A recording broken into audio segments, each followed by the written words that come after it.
दोस्तों मान लो आपने कुछ सीखना है तो आप कैसे सीख सकते हो। या तो आपको ट्रेनिंग लेनी होगी या तो आपके घर का माहौल ऐसा होगा कि आप उस चीज को खुद ही सीख जाओगे। जैसे कि मान लो आप मैथ सीखना चाहते हो तो उसके दो रास्ते हैं। पहला, आपको मैथ्स की बहुत पढ़ाई करनी होगी, ट्रेनिंग लेनी होगी, या फिर हो सकता है आपके पिताजी मैथ्स के टीचर हैं जिस वजह से आपके घर का माहौल ही ऐसा है कि आप माहौल और संगत के कारण मैथ सीख जाओ। और सोच के देखो, आज तक जो भी आपने सीखा है ऐसे ही सीखा है और किसी तरीके से कोई कुछ सीख भी कैसे सकता है। अब किसी को भगवान थोड़े ना आकर कुछ सिखाने वाले हैं। पर क्या हो अगर मैं आपसे कहूँ कि एक ऐसा महान मैथमेटिशियन है जिनका कहना है कि भगवान सपने में आकर मैथ्स की बड़ी बड़ी इक्वेशंस इनको बता के जाते हैं। इन्होंने मैथ्स की कुछ एकेडमिक पढ़ाई नहीं की थी, बल्कि ये तो कॉलेज में 2 बार फेल हो गए थे। और तो और इनके घर में भी कोई इतना पढ़ा लिखा नहीं था। वहीं इन्होंने मैथ्स में ऐसी ऐसी खोजें की जिनके ऊपर आज भी शोध चल रही है।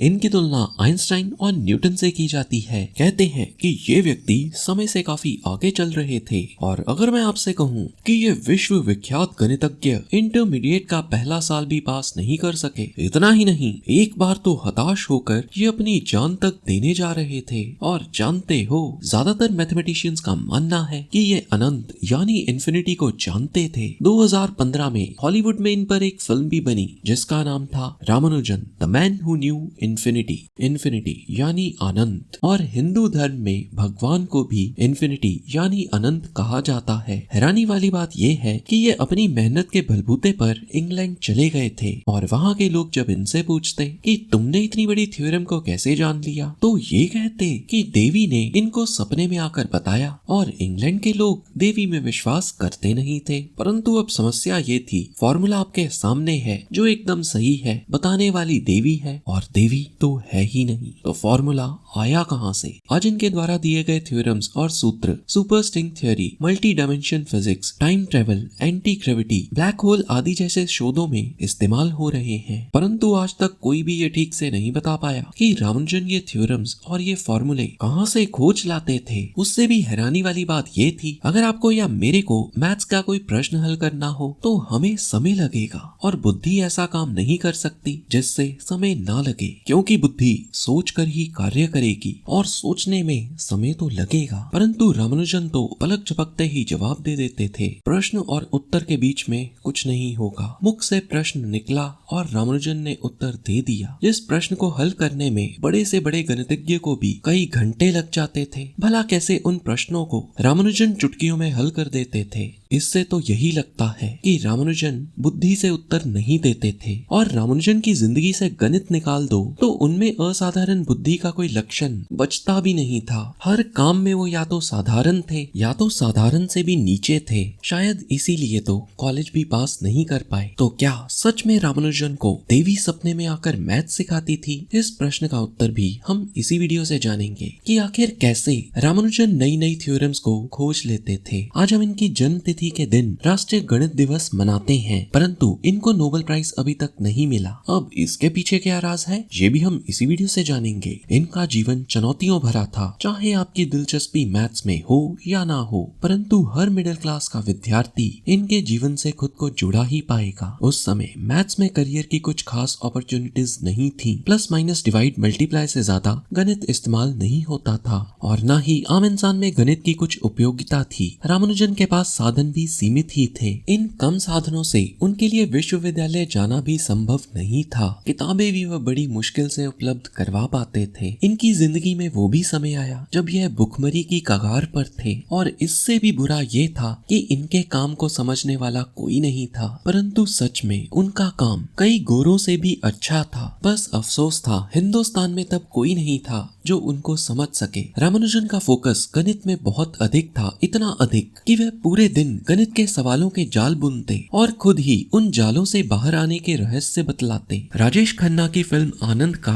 एक डायलॉग है, जिंदगी बड़ी होनी चाहिए, लंबी नहीं। ये बात इन पर एकदम ठीक बैठती है, क्योंकि मात्र 33 वर्ष में ये इस दुनिया को अलविदा कह गए। परंतु इन 33 वर्षों में जो इन्होंने किया वो करने की कोई सपने में भी सोच नहीं सकता। वो गणितज्ञ जिनको देवी सपने में आकर गणित के फॉर्मूले बताती थी कि इस स्ट्रेंज और सत्य कहानी को जानते हैं और फिर ये भी जानेंगे कि ये फॉर्मूले कैसे खोज लेते थे। इनका पूरा नाम था श्रीनिवासन पर्सन रामानुजन, अब इस स्ट्रेंज सत्य कहानी को सुनने से पहले अपने मन में ये बिठा लो कि जो भी आप सुनने वाले हो वो सब हुआ सन 1887 में, और तब भारत आज के भारत जैसा विकसित नहीं था बल्कि गुलाम था। 22 दिसंबर 1887 को तमिलनाडु के एक छोटे से गांव इरोड में इनका जन्म एक ब्राह्मण परिवार में हुआ। इनकी माता का नाम कोमल तामल और इनके पिता का नाम श्रीनिवास अय्यर था। इनके पिता इनको ज्यादा समय नहीं दे पाते थे। इनकी माता एक गृहिणी थी और इनके घर के पास एक मंदिर था जिसमें इनकी माँ भजन गाया करती थी। इनकी माताजी को ज्योतिष विद्या का भी ज्ञान था। रामानुजन का अपनी माँ के प्रति काफी लगाव था। रामानुजन का एक भाई भी था जिसका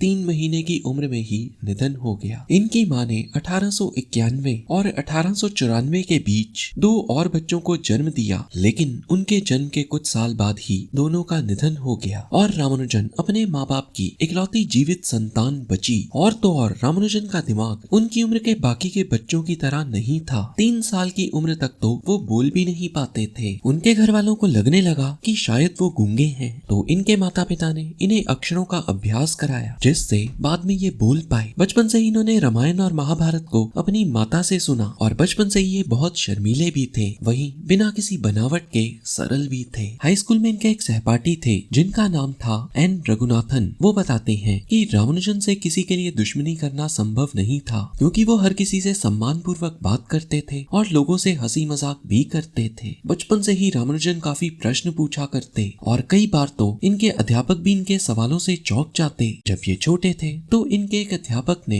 इनसे कक्षा में कहा कि जब भी हम किसी संख्या को उसी संख्या से डिवाइड करते हैं तो उसका उत्तर हमेशा 1 आता है। उदाहरण के लिए आपके पास 50 सेब हों और आप 50 लोगों में डिवाइड करो तो हर एक के पास 1 ही सेब आएगा। अध्यापक की ये बात सुनकर रामानुजन खड़े होकर बोले, परंतु 0 के केस में ये काम नहीं करेगा। जब हमारे पास 0 सेब होंगे तो हम किसी को कोई भी सेब नहीं बांट सकते। एक छोटे बच्चे से अध्यापक को ऐसे उत्तर की अपेक्षा नहीं थी। ये सुनकर अध्यापक दंग रह गए। रामानुजन गणित के सवालों को स्लेट पर सॉल्व करते थे। स्लेट पर लिखा मिटाया जो जा सकता है। गरीबी के कारण उनके पास इतने पैसे भी नहीं थे कि वो रजिस्टर भरते रहे, तो वो पन्ने बचाने के लिए केवल सवाल का परिणाम ही रजिस्टर पर लिखते। वो लंबे पृष्ठों पर हरे रंग की इंक से लिखा करते और आगे चल के ये रजिस्टर रामानुजन की नोटबुक के नाम से प्रसिद्ध हुआ। इनका एक संग्रह मुंबई के Tata institute of fundamental research ने पब्लिश किया है। रॉबर्ट किंगल, जिन्होंने रामानुजन पर रिसर्च करके किताब लिखी, इस किताब में बताते हैं कि रामानुजन ने एक बीमार बच्चे के माता पिता को यह सलाह दी थी कि अगर वो इस स्थान को छोड़ दे तो उनके बच्चे की जान बच सकती है। और जो लॉजिक इसके पीछे रामानुजन ने दिया था वो ये था कि मृत्यु पहले से तय स्थान और समय के जोड़ के बिना नहीं आ सकती।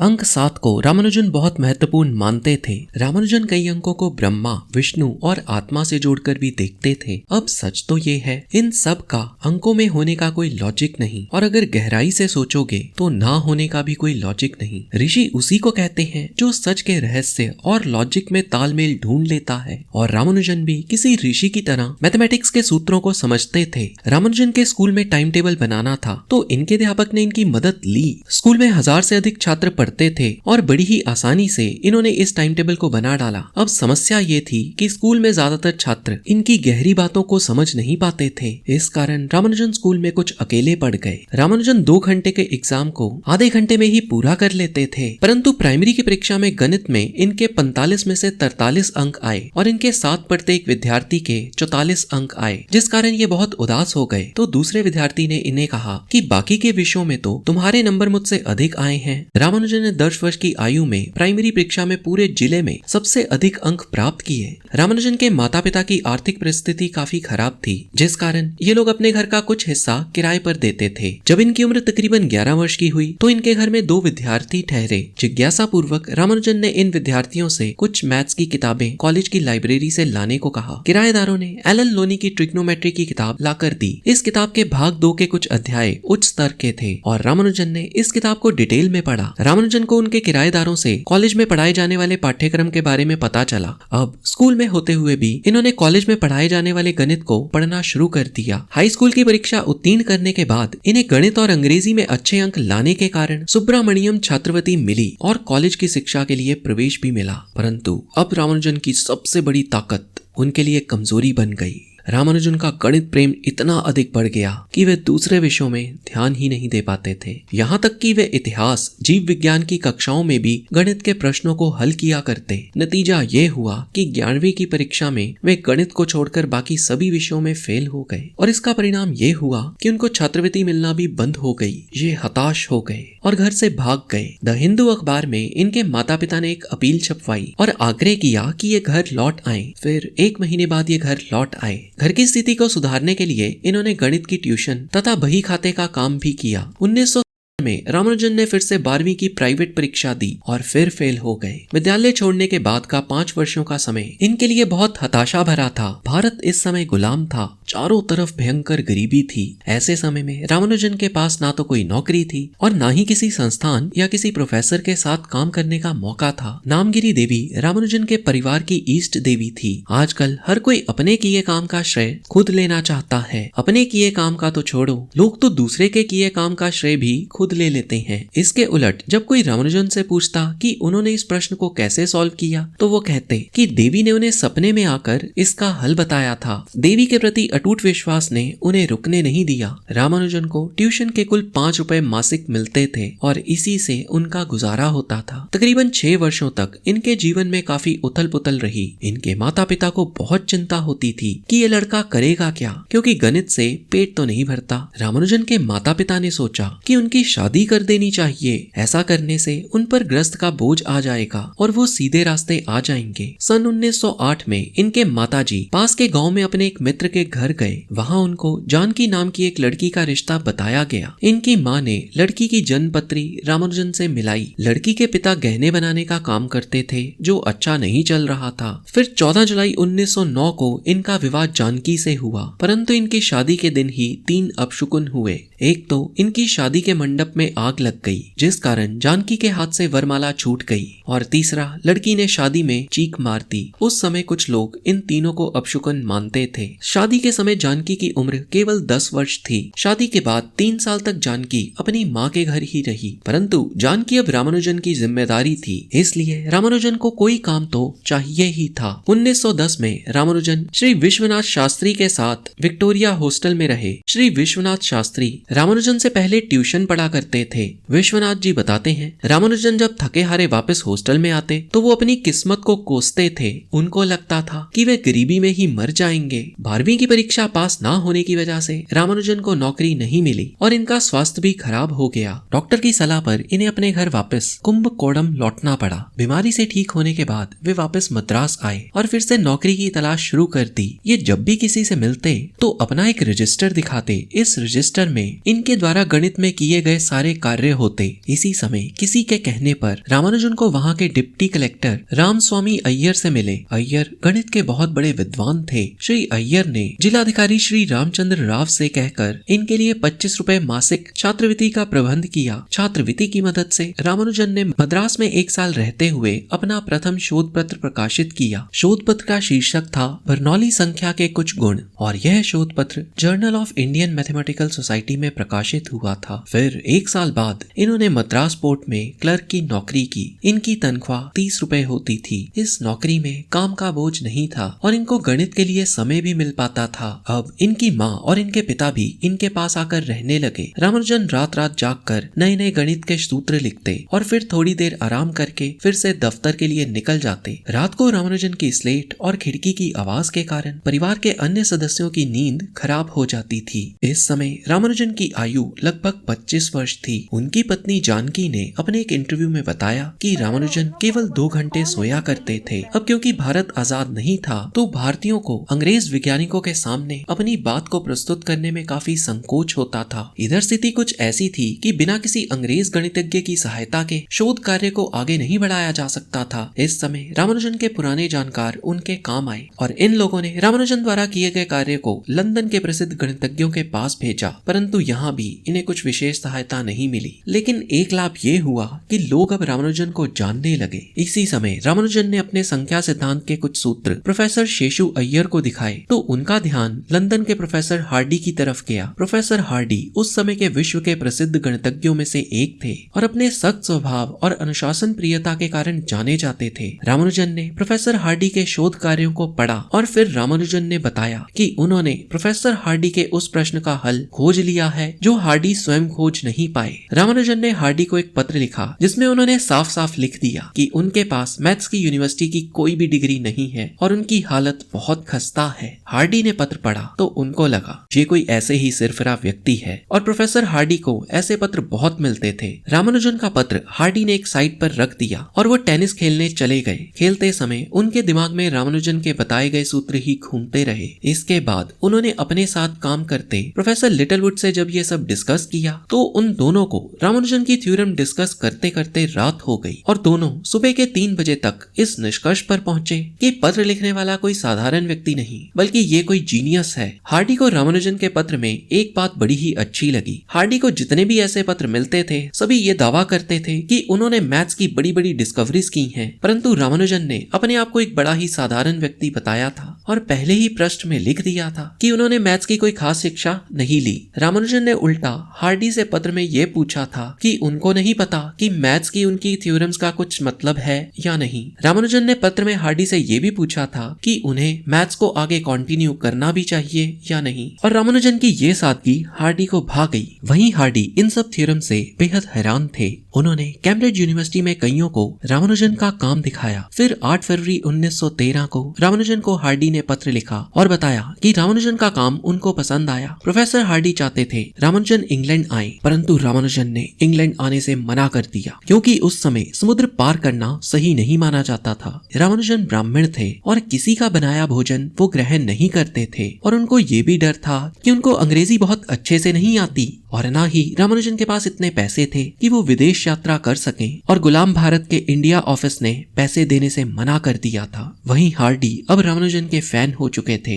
इसी बीच रामानुजन ने एक पत्र में हार्डी से कहा कि अभी रामानुजन की प्राथमिकता भोजन की है, उनका दिमाग चलता रहे इसलिए उनको भोजन तो करना ही होगा। हार्डी चाहते थे रामानुजन इंग्लैंड आए। फिर एक रात रामानुजन को सपने में देवी आई और देवी ने उन्हें इंग्लैंड जाने को कहा। प्रोफेसर हार्डी के प्रयासों से रामानुजन को कैम्ब्रिज जाने के लिए आर्थिक सहायता भी मिल गई। रामानुजन ने इंग्लैंड जाने से पहले गणित के 3000 से भी अधिक नए सूत्रों को अपनी नोटबुक में लिखा। रामानुजन बंदरगाह के जहाज से लंदन पहुंचे। वहां प्रोफेसर हार्डी ने उनके लिए पहले से व्यवस्था की हुई थी। इंग्लैंड में रामानुजन को बस थोड़ी परेशानी थी और इसका कारण था उनका शर्मीला शांत स्वभाव और शुद्ध सात्विक जीवनचर्या। अपने पूरे इंग्लैंड के प्रवास में वे अधिकांशतः अपना भोजन स्वयं बनाते थे। इंग्लैंड की इस यात्रा से उनके जीवन में क्रांतिकारी परिवर्तन आया। उन्होंने प्रोफेसर हार्डी के साथ मिलकर उच्च कोटि के शोध पत्र प्रकाशित किए। अपने एक विशेष शोध के कारण इन्हें कैम्ब्रिज विश्वविद्यालय द्वारा बीए की उपाधि भी मिली, लेकिन इंग्लैंड की जलवायु और रहन सहन की शैली उनके अधीन अनुकूल नहीं थी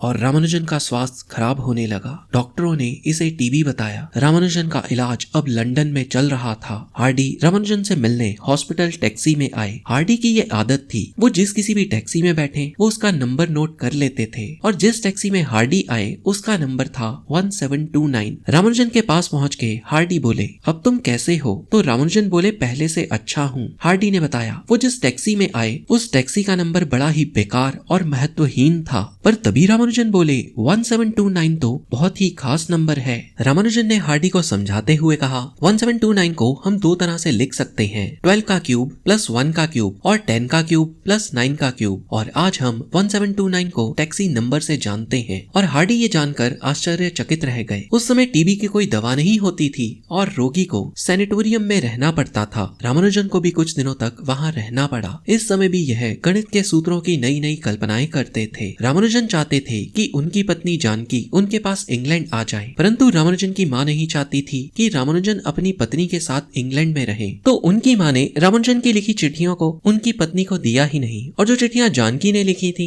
वो चिट्ठियां भी उनकी माँ ने रामानुजन तक नहीं पहुँचने होने दी। अपने हालातों से रामानुजन इतने दुखी हो गए कि वो ट्रेन के आगे कूद गए, परंतु ट्रेन के गार्ड ने गाड़ी को रुकवा दिया। रामानुजन बच तो गए, परंतु उनको पुलिस पकड़कर ले गई। हार्डी वहां आ गए और उन्होंने झूठ ही बोल दिया कि रामानुजन रॉयल सोसाइटी के फेलो हैं। फिर पुलिस ने छानबीन की तो पुलिस के सामने आया कि रामानुजन एक प्रसिद्ध मैथमेटिशियन है, परंतु हार्डी का ये झूठ कुछ ही देर बाद सच हो गया। रामानुजन को सच में रॉयल सोसाइटी का फेलो बना दिया गया और ये पद न्यूटन, एल्बर्ट आइंस्टाइन जैसे लोगों को मिला था। वहीं रामानुजन का स्वास्थ्य बिगड़ता जा रहा था और डॉक्टरों की सलाह पर उन्हें वापस भारत लौटना पड़ा। डॉक्टर्स के टेस्ट और दवाओं से रामानुजन परेशान हो गए थे। कई बार तो वो दवा खाने से भी मना कर देते। बीमारी के कारण उनके स्वभाव में चिड़चिड़ापन आ गया था। अब वो बहुत अधिक कॉफी पीने लगे। अब इस बीमारी की दशा में भी इन्होंने मॉक थीटा फंक्शन पर एक उच्च स्तरीय शोध पत्र लिखा। इसका उपयोग केवल गणित ही नहीं बल्कि चिकित्सक विज्ञान में कैंसर को समझने के लिए भी किया जाता है। रामानुजन की माँ रामानुजन की हालत से परेशान थी। इनकी माँ श्री नारायण स्वामी अय्यर के पास इनकी कुंडली लेकर गई तो नारायण स्वामी अय्यर बोले,